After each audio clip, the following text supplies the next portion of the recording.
नमस्कार बच्चों, कैसे हैं आप। आज हम लोग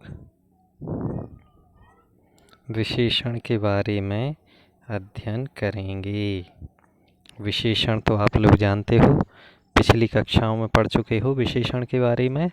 संज्ञा या सर्वनाम की विशेषता बतलाने वाले शब्द विशेषण कहलाते हैं। ये तो आप पिछली कक्षाओं में पढ़ चुके हो। यहाँ पर हम इसको व्यवस्थित रूप से अध्ययन करेंगे कि वाक्य में संज्ञा अथवा सर्वनाम की विशेषता बताने वाले शब्दों को विशेषण कहते हैं। जिस विकारी शब्द से संज्ञा की व्याप्ति मर्यादित होती है उसे भी विशेषण कहते हैं। एक आदर्श परिभाषा क्या होगी? जिस शब्द संज्ञा अथवा सर्वनाम की विशेषता बताई जाती है उसे विशेष्य कहते हैं। जैसे काला कुत्ता, इस वाक्य में काला विशेषण है, कुत्ता विशेष्य है। मेहनती विद्यार्थी सफलता पाते हैं, तो इसमें मेहनती विद्यार्थी जो है वो विशेषण का काम कर रहा है। मेहनती अपने को यहाँ दिखाई दे रहा है, ये मेहनती शब्द लिखा है। धर्मपुर स्वच्छ नगर है, तो यहाँ स्वच्छ शब्द जो है वो विशेषण का काम कर रहा है। वह पीला है, तो पीला विशेषता बतला रहा है। किसकी? वह, उसकी। ऐसा आदमी कहाँ मिलेगा, तो इसमें आदमी की विशेषता बतलाई जा रही है, इसलिए यहाँ पर विशेषण क्या है? ऐसा। इन वाक्यों में मेहनती, स्वच्छ, पीला और ऐसा शब्द विशेषण हैं, जो क्रमशः विद्यार्थी, धर्मपुर, वह और आदमी की विशेषता बताते हैं। विद्यार्थी, धर्मपुर, वह और आदमी शब्द जो हैं वो विशेष्य हैं, क्योंकि जिसकी विशेषता बतलाई जाती है वो विशेष्य कहलाता है। कुछ नीचे आपको चित्र दिखाई दे रहे हैं जो विशेष्य या विशेषण का काम कर रहे हैं। विशेषण के प्रकार। विशेषण के 4 प्रकार होते हैं। गुणवाचक विशेषण, जो गुणों की विशेषता बतलाता है, जैसे लाल पेन, यहाँ चित्र में आपको दिखाई दे रहा है लाल पेन, है ना। संख्यावाचक विशेषण, 3 जो है वो संख्यावाचक, 7000, 23,000, 23,080, ये सारे संख्यावाचक विशेषण के उदाहरण हैं। परिमाण बोधक विशेषण, परिमाण मतलब जो मात्रा बतलाते हैं, वे परिमाण बोधक विशेषण कहलाते हैं। जैसे 1 लीटर कोका कोला की बोतल, ये परिमाणवाचक विशेषण कहलाते हैं। सार्वनामिक विशेषण, वे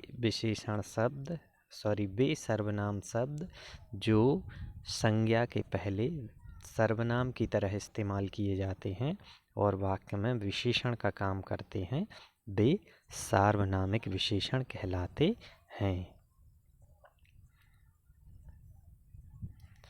अब गुणवाचक विशेषण के बारे में जान लेते हैं। जिस शब्द से संज्ञा या सर्वनाम के गुण, रूप, रंग आदि का बोध होता है उसे गुणवाचक विशेषण कहते हैं। जैसे बगीचे में सुंदर फूल खिले हैं, तो यहाँ पर सुंदर जो शब्द है वो विशेषण का काम कर रहा है, फूल का गुण बतला रहा है। धर्मपुर स्वच्छ नगर है, कैसा नगर है? स्वच्छ, तो यहाँ स्वच्छ शब्द विशेषण का काम कर रहा है। स्वर्गवाहिनी गंदी नदी है, स्वर्गवाहिनी किसको कहा जाता है? जो स्वर्ग से बहकर आती है, गंगा।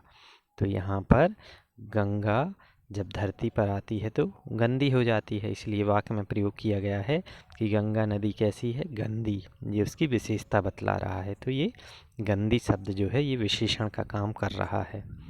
स्वस्थ बच्चे खेल रहे हैं, यहाँ पर बच्चों की विशेषता क्या बतलाई जा रही है? उनका स्वस्थ होना। तो ये जो स्वस्थ शब्द है ये विशेषण का काम कर रहा है। उपर्युक्त वाक्यों में सुंदर, स्वच्छ, गंदी और स्वस्थ शब्द गुणवाचक विशेषण हैं। समय संबंधी ये कुछ गुणवाचक विशेषण के प्रकार हैं। नया, पुराना, ताज़ा, वर्तमान, भूत, भविष्य, अगला, पिछला आदि ये भी गुणवाचक विशेषण का काम करेंगे वाक्य में। स्थान संबंधी लंबा, चौड़ा, ऊंचा, नीचा, सीधा, बाहरी, भीतरी ये भी गुणवाचक विशेषण हैं। आकार संबंधी गोल, चौकोर, सुडौल, पोला, सुंदर तो ये आकार संबंधी जो विशेषण हैं ये भी विशेषण गुणवाचक विशेषण के अंतर्गत आएंगे। गुणवाचक विशेषण के अंतर्गत कुछ और चीज़ें भी आएंगी। दशा संबंधी दुबला, पतला, मोटा, भारी, गाढ़ा, गीला, गरीब, पालतू आदि। इसमें मोटा आदमी चित्र में आपको दिखाई दे रहा है। इस चित्र में मोटा आदमी बैठा हुआ है तो मोटा आदमी जो है वो गुणवाचक विशेषण का काम कर रहा है। गरीब आदमी मजदूरी करते हैं। अगले चित्र में आपको गरीब आदमी मजदूरी करते हुए दिखाई दे रहे हैं तो वो गुणवाचक विशेषण का काम करते हैं। वर्ण संबंधी जो विशेषण होते हैं लाल, पीला, नीला, हरा, काला, बैंगनी, सुनहरी आदि ये भी वाक्य में प्रयोग किए जाते समय गुणवाचक विशेषण की स्थिति बतलाते हैं। जैसे गुलाबी, स्टारफिश, मीठी, चॉकलेट, तिरंगा, झंडा ये सब गुणवाचक विशेषण के उदाहरण चित्रों में आपको दिखाई दे रहे हैं।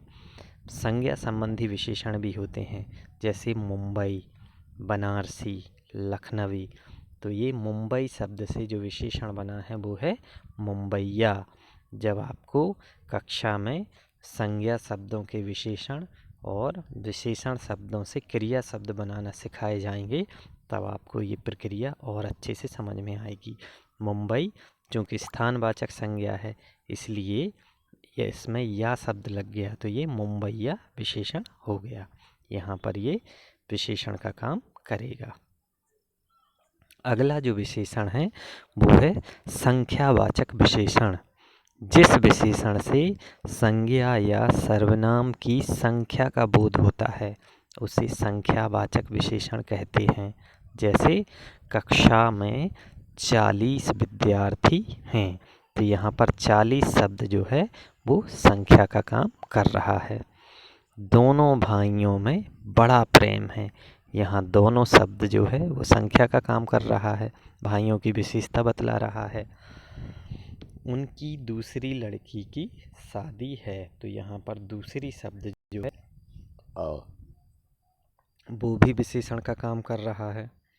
देश का हर एक बालक वीर है, हर एक मतलब प्रत्येक तो ये सब संख्यावाचक विशेषण के उदाहरण हैं। 40, दोनों, दूसरी और हर एक ये संख्यावाचक विशेषण हैं। इसके भी दो प्रकार होते हैं, एक होता है निश्चित संख्यावाचक विशेषण, दूसरा अनिश्चित संख्यावाचक विशेषण।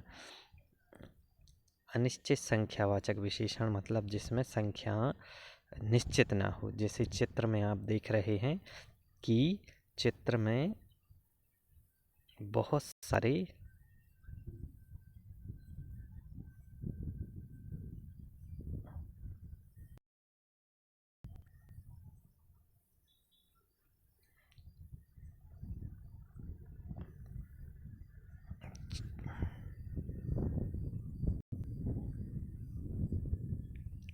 बहुत सारे लोग चित्र में दिखाई दे रहे हैं जिनकी कोई संख्या निश्चित नहीं है तो ये संख्यावाचक अनिश्चित संख्यावाचक विशेषण का काम कर रहे हैं। लेकिन यहाँ पर कप निश्चित दिखाई दे रहे हैं, 5 हैं तो यहाँ पर निश्चित संख्यावाचक विशेषण होगा। असंख्य फूल खिले हुए हैं तो ये अनिश्चित संख्यावाचक विशेषण होगा। आसमान में असंख्य तारे हैं ये भी अनिश्चित संख्यावाचक विशेषण होगा। यहाँ पर निश्चित और अनिश्चित संख्यावाचक विशेषण के बारे में बताया है। इसके 6 भेद हैं निश्चित संख्यावाचक विशेषण के। पूर्णांक बोधक जैसे 1, 10, 100, 1000, लाख आदि। अपूर्णांक हैं जैसे पौना, सवा, डेढ़, ढाई आदि। अपूर्णांक मतलब जो पूरे ना हों। एक, आधा, है ना, एक तो पूर्णांक है लेकिन आधा अपूर्णांक है। क्रमवाचक जैसे दूसरा, चौथा, 11वां, 50वां सीरियल नंबर बताते हैं। आवृत्तिवाचक, आवृत्ति मतलब गणना, जैसे दुगुना, 3 गुना, 10 गुना, 100 गुना। समूहवाचक तीनों, पाँचों, आठों मतलब ये समूह में रहते हैं। और प्रत्येक जैसे प्रत्येक, हर एक, एक एक, प्रति, ये सारे निश्चित संख्यावाचक विशेषण के उदाहरण हैं। चित्र में आपको दिखाई दे रहे हैं फर्स्ट, गिलास, एक, 50 लिखा हुआ है ये, तो ये निश्चित संख्यावाचक विशेषण के उदाहरण हैं। अनिश्चित संख्यावाचक विशेषण क्या है? अनिश्चित संख्यावाचक विशेषणों से अधिकतर बहुत्व का बोध होता है। सारे आम सड़ गए। सारे मतलब अनिश्चित, कितने भी हो सकते हैं, 2, 5, 10, 20, कोई संख्या नहीं है। पुस्तकालय में असंख्य पुस्तकें हैं। यहाँ भी पुस्तकालय में पुस्तकों की संख्या निश्चित नहीं है, तो ये भी अनिश्चित संख्यावाचक विशेषण का काम कर रहा है। लंका में अनेक महल जल गए। अनेक यानी बहुत सारे। सुनामी में बहुत सारे लोग मर गए। इनकी भी संख्या निश्चित नहीं है, इसलिए ये अनिश्चित संख्यावाचक विशेषण के उदाहरण हैं। निश्चित संख्यावाचक के अंतर्गत आने वाले पूर्णांक बोधक विशेषण के पहले लगभग या करीब और बाद में एक ओ प्रत्यय लगाने से अनिश्चित संख्यावाचक विशेषण हो जाता है। जैसे लगभग 50 लोग आएंगे, करीब 20 रुपए चाहिए, सैकड़ों लोग मारे गए। कभी कभी दो पूर्णांक बोधक साथ में आकर अनिश्चयवाचक बन जाते हैं, जैसे 40, 50 रुपए। 40 निश्चित हैं और 50 निश्चित हैं, लेकिन एक साथ प्रयोग किए जाने से ये अनिश्चितता की स्थिति में आ गए। काम में 2-3 घंटे लगेंगे, मतलब ना तो 3 फिक्स हैं ना 2 फिक्स हैं, इसलिए ये अनिश्चित संख्यावाचक विशेषण आ गए। परिमाण बोधक विशेषण जो है वो विशेषण का तीसरा प्रकार है। जिस विशेषण से किसी वस्तु की नाप तौल का बोध होता है उसे परिमाण बोधक विशेषण कहते हैं। जैसे मुझे 2 मीटर कपड़ा दो। 2 मीटर मतलब लंबाई की नाप है ये, 1 मीटर, 2 मीटर। मुझे 1 किलो चीनी चाहिए, तो ये भी मात्रा का बोधक है ना। 1 किलो, 1 क्विंटल, 50 किलो। बीमार को थोड़ा पानी देना चाहिए। थोड़ा यानी कम मात्रा में, तो ये 2 मीटर, 1 किलो और थोड़ा पानी, ये सब परिमाण बोधक विशेषण के उदाहरण हैं। इसके भी 2 प्रकार होते हैं, है ना। पहला प्रकार जो है वो है निश्चित परिमाणवाचक और दूसरा प्रकार है अनिश्चित परिमाणवाचक। जैसे थोड़ा पानी और अधिक काम, कुछ परिश्रम, यह निश्चित परिमाण बोधक है। 2 सेर गेहूँ, 5 मीटर कपड़ा, 1 लीटर दूध, ये निश्चित परिमाण बोधक है। चित्र में आपको दिखाई दे रहा है 1 कटोरी चीनी या 1 चम्मच चीनी, तो ये परिमाण बोधक है, निश्चित है। थोड़ा पानी प्लेट में रखा हुआ है, तो यहाँ पर क्या है, अनिश्चित परिमाण बोधक विशेषण है। थोड़ा सा कपड़ा, ये अनिश्चित परिमाण बोधक होगा, लेकिन अगर इसको कह दें 1 मीटर कपड़ा, तो ये कैसा होगा, निश्चित परिमाण बोधक विशेषण बन जाएगा। तो आपको ये ध्यान रखना है कि संख्यावाचक जैसे 2 प्रकार के होते हैं, वैसे ही परिमाण बोधक विशेषण भी 2 प्रकार के होते हैं। अगला जो चौथा विशेषण है वो है सार्वनामिक विशेषण। जब कोई सर्वनाम शब्द संज्ञा से पहले आए तथा वह विशेषण शब्द की तरह संज्ञा की विशेषता बताए, उसे सार्वनामिक विशेषण कहते हैं। जैसे वह आदमी व्यवहार कुशल है, कौन छात्र मेरा काम करेगा। उपर्युक्त वाक्यों में वह और कौन शब्द सार्वनामिक विशेषण हैं। पुरुषवाचक और निजवाचक सर्वनामों को छोड़कर बाकी सभी संज्ञा के साथ प्रयुक्त होकर सार्वनामिक विशेषण बन जाते हैं। जैसे निश्चयवाचक सर्वनाम है, अनिश्चयवाचक सर्वनाम है, प्रश्नवाचक सर्वनाम है, संबंधवाचक सर्वनाम है।